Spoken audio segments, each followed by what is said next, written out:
पर चल। Hallelujah, hallelujah. तू मेरी आज्ञाओं पर चल। चल। हाँ परमेश्वर, हे प्रभु, हम सब तेरी आज्ञाओं पर चल सके, ऐसा तू मुझे सामर्थ्य दे प्रभु। ऐसा तू हम पर दया कर, हम सब पर दया कर प्रभु। और प्रभु, आज जब प्रभु हम ट्रेन में बैठे थे तो मैंने वचन निकाला प्रभु, भजन संहिता 22, भजन संहिता 22 का प्रभु हम पढ़ रहे थे। 22 का 23 में लिखा है प्रभु जी, हे यहोवा के डरवैयो उसकी स्तुति करो, हे यहोवा के डरवैयो उसकी स्तुति करो। अर्थात परमेश्वर कहता है कि स्तुति करो। हे याकूब के वंश, तुम सब उसकी महिमा करो। हे याकूब के वंश, तुम सब उसकी महिमा करो। हे इस्राएल के वंश, तुम उसका भय मानो। प्रभु क्या कहता है?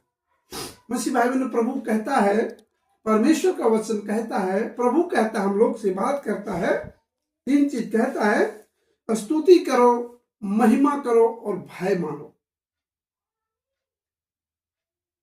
इतनी सी बात है। प्रभु का स्तुति करना, आराधना करना, प्रभु की महिमा करना, यानी हर बात के लिए महिमा देना प्रभु को। अगर हमने एक टी शर्ट खरीदा है, प्रभु को महिमा दे। हमने एक सोफा खरीदा, प्रभु को महिमा दे। हमने आज दिन में अनाज खाया, रोटी खाया, अच्छा से प्रभु को महिमा दे। हम रात भर चैन की नींद सोते हैं, प्रभु को महिमा दे। हमारा परिवार में सब खुश है, प्रभु को महिमा दे। यानी प्रभु केवल महिमा चाहता है और कहता है तुम उसका भय मानो। भय मानो यानी प्रभु का जब भय मानेंगे तो दुनिया से आपको डर नहीं लगेगा। जो परमेश्वर का भय मानता है उसे किसी से डरने की आवश्यकता नहीं है, ना किसी रिश्तेदारों से, ना किसी महाबलियों से, ना दुष्ट आत्मा से, ना बीमारियों से, ना समस्याओं से, ना आने वाले अकालों से, ना किसी प्रकार का विपदा से, क्योंकि उस पर किसी प्रकार का कोई प्रभाव नहीं पड़ेगा। जो परमेश्वर का भय मानेगा वो किसी से नहीं डरता। लेकिन जो परमेश्वर का भय नहीं मानता, जो परमेश्वर पर जो निर्भर नहीं है, वही सबसे ज्यादा डरता है। क्योंकि अभी देखे छत्तीसगढ़ में क्या हुआ। छत्तीसगढ़ में कानून बनकर आया कि धर्म परिवर्तन करता है ये मसीह लोग। भाई मेरा तो 5 साल हो गया प्रभु यीशु मसीह में, आज तक किसी के साथ गलत व्यवहार नहीं किया। जो गाली दिया उसके लिए भी मैंने आशीर्वाद दिया। जो मेरे साथ लाठी डंडा चलाया उसको भी मैंने क्षमा किया और मैं उसके सुख दुख में साथ दिया। किसी जाति पाति को लेकर के कभी मैंने छोटी बात नहीं कहा, क्योंकि मैं जानता हूं अंधेरे में है।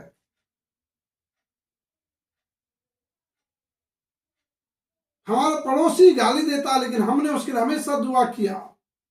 हमारे भाई लोग हमारे लाठी डंडा चलाने आता था, भाई मुस्लिम बन गया, ये ईसाई बन गया, ये तो ये बन गया, गालियां देता था, हम उसके लिए दुआ करते थे और सब बचाए गए, सब बच गया। यहां कहीं भी धर्म की चर्चा ही नहीं है यीशु मसीह में। यीशु मसीह में कहीं भी धर्म बदलने या धर्म की चर्चा नहीं है। अरे भाई, धर्म से क्या होगा? धर्म से किसका भला हुआ है? धर्म हमेशा इंसान को एक दूसरे से बांटा है। धर्म हमेशा इंसान को एक दूसरे को तोड़ा है। धर्म हमेशा एक इंसान को दूसरे इंसान से नीचा दिखाया है। लेकिन यीशु मसीह किसी धर्म के लिए नहीं आया। हमारा प्रभु यीशु मसीह किसी धर्म बनाने के पक्ष में था भी नहीं, आज भी नहीं है, युगानुयुग नहीं है। क्योंकि हमारा परमेश्वर किसी इंसान बनाया, इंसान को जीवन बनाया, इंसान को पाप और गुनाह से बचाने के लिए परमेश्वर धरती पर आया। अपना स्वर्ग का आनंद छोड़ के धरती पर आके मानव रूप धारण करके हमारे पापों को अपने ऊपर लिया। वो सारे जगत के लिए, किसी एक के लिए नहीं। यहाँ तो धर्म की चर्चा ही नहीं है यीशु मसीह में। इसीलिए यीशु मसीह मानने वाले सारी दुनिया से अलग हटकर जीवन जीता है। उसमें दया, करुणा, प्रेम, विश्वास, सब कुछ उसके पास होता है। इसीलिए यीशु मसीह के लोग सारी दुनिया से एक अलग हटकर उनका लाइफ रहता है।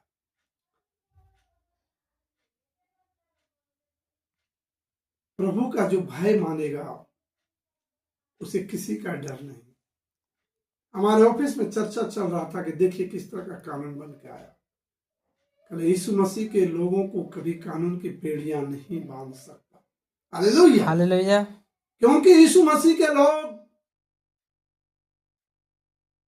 यीशु मसीह पर विश्वास करने वाले लोग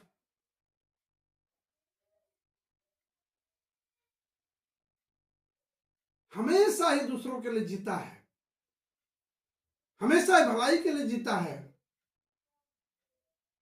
उसे कानून का क्या डर, उसे संसार के लोगों का क्या डर। यीशु मसीह में जीना और मरना दोनों में नफा है।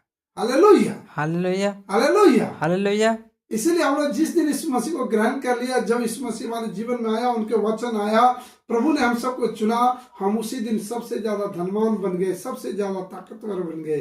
अब ये ताकत किसी को मारने के लिए नहीं, किसी को बर्बाद करने के लिए नहीं, बल्कि ये ताकत भलाई करने के लिए है। हालेलुया, हालेलुया, और ये आनंद जो हमारे अंदर है, हमारे अंदर जो शांति है, वो लोगों के अंदर नहीं है, इसलिए वो डरे हुए हैं। हम लोग प्रार्थना करें छत्तीसगढ़ के लिए, हम लोग प्रार्थना करें उत्तर प्रदेश के लिए, हम लोग प्रार्थना करें मध्य प्रदेश के लिए, हम लोग प्रार्थना करें पूरे भारतवर्ष के मसीहियों के लिए, हम लोग प्रार्थना करें पूरे वर्ल्ड के मसीहियों के लिए।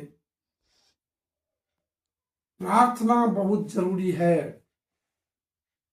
इसीलिए हम 1-2 साल में नौकरी को भी छोड़ने जा रहे हैं, क्योंकि मुझे विश्वास है मेरे परमेश्वर मुझे भूखा नहीं रखेगा। प्रभु कहता है मैं जो तुझे जीवन का जल दूंगा फिर तू कभी प्यासा नहीं रहेगा, मैं जो तुझे रोटी दूंगा और तो फिर कभी भूखा नहीं रहेगा।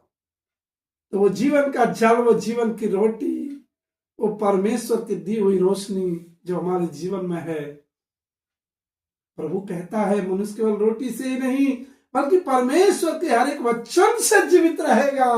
हालेलुया, हालेलुया, इसीलिए मसीह विश्वासी 40-40 दिन फास्टिंग करते हैं, प्रेयर करते हैं, उपवास करते हैं, हफ्ते में 7 दिन, 21 दिन, 15 दिन, और हर हफ्ता तो 1-2 दिन करते ही हैं। लेकिन देखिएगा उनके चेहरे पे क्या चमक होता है प्रभु यीशु मसीह के लोगों का। क्यों? उसको कोई डर नहीं होता, उसको कोई डर नहीं होता। वो जानता मेरे साथ मेरे परमेश्वर है, और परमेश्वर जो शक्ति देता है उस शक्ति के द्वारा हम लोग कुछ भी कर सकते हैं। आमीन, आमीन, हालेलुया, हालेलुया। तो हम सब मसीह भाई बहनों का 3 ही कार्य है। स्तुति कीजिए परमेश्वर का,